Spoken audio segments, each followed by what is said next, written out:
Hello guys, আসসালামু আলাইকুম। আশা করি আলহামদুলিল্লাহ সবাই ভালো আছেন। আজকে আমরা যাচ্ছি নবরণ মাধ্যমিক বিদ্যালয়ের পক্ষ থেকে শিক্ষা সফরে বরিশাল গ্রিন হ্যাভেন। সকাল 7:30টার ভিতরে আমরা স্কুলের মাঠে উপস্থিত হলাম এবং সবাই অনেক এক্সাইটেড ছিলাম। শিক্ষকদের অসংখ্য ধন্যবাদ আমাদের এত সুন্দর একটা জায়গা নিয়ে যাওয়ার প্ল্যান করার জন্য।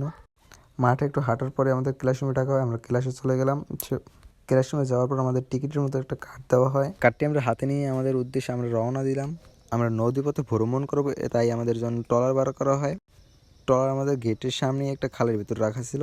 আমরা সবাই ট্রলারের কাছে চলে আসলাম এবং সবাই ট্রলারে উঠতেছিল। কিছুক্ষণের মধ্যেই আমাদের ট্রলার দুটো ছেড়ে দেওয়া হয়। আমাদের সবার জন্য সকালের নাস্তার ব্যবস্থা করা হয়েছিল। আমরা সবাই ট্রলারে বসে সকালের নাস্তা করে নিলাম। বন্ধু বা ট্রলারে বসে সবাইকে শ্যাম্পু লাগাতে বললো। ওর কথা শুনে সবাই আবার শ্যাম্পু লাগাতে শুরু করলো। শ্যাম্পু লাগাতে লাগতে আমরা আমাদের গন্তব্যের কাছাকাছি চলে আসলাম। আমাদের গন্তব্য পৌঁছতে প্রায় 1.5 ঘন্টার মতো সময় লাগছিল এবং এই 1.5 ঘন্টায় আমাদের ট্রলার বসে অনেক এনজয় করেছিলাম। এরপর একটা চরের পাশে আমাদের নামিয়ে দেওয়া হলো। ওই জায়গা থেকে আমাদের নিয়ে যাওয়ার জন্য গাইড পাঠানো হয়। এরপর আমরা গাইডের সাথে রওনা দিলাম। চর থেকে আমাদের আসতে 10 মিনিটের মতো টাইম লাগে।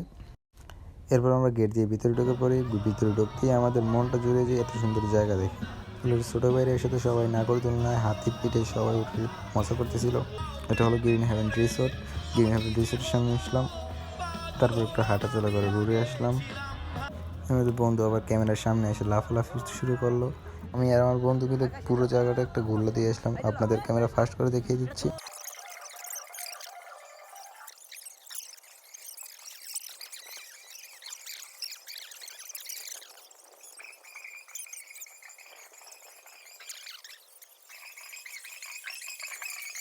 জায়গাটা আমাদের মোটামুটি ভালোই লাগছে। আপনাদের কাছে কেমন লাগছে আপনারা জানাবেন কমেন্টে। তারপরে আমরা আবার রিসোর্টের কাছে চলে আসলাম, কারণ এখন সবাই নাচ গান করবে তা দেখতে।